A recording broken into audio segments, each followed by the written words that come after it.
il fallait qu'on crée un festival qui nous ressemble plus, nous. Un festival qui n'a pas sur la même définition et les mêmes imaginaires Mmh. que les festivals qu'on voit ici Oui. un peu partout.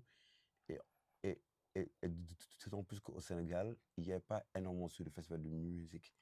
En général, il y a beaucoup de lieux de diffusion de hip-hop, Oui. tu vois, et la musique mainstream du Sénégal. Donc, à un moment donné, on avait envie de faire la promotion des autres musiques. Donc, on a mis en place ce festival en l'an 2022 et que cette année, c'était la quatrième édition.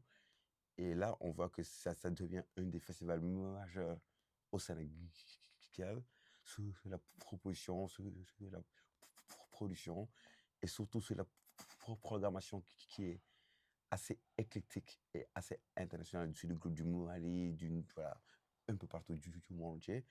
Et qu'aujourd'hui, on est hyper fiers que ce festival soit un des festivals les plus reconnus chez nous.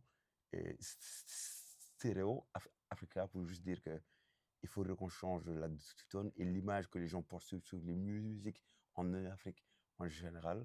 Parce que les gens, ils ont l'habitude de faire un cliché sur la musique africaine en général. Mmh. Ils pensent qu'il y a un seul type de musique en Afrique, alors que sur les gens, ils oublient que c'est un big continent avec 54 États.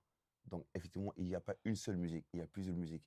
Et sinon, on fait un festival aussi pour montrer tous les imaginaires de musique qui existent chez nous Mmh. et toute la pluralité et la richesse de propositions de chez nous. Donc, voilà. Exactement.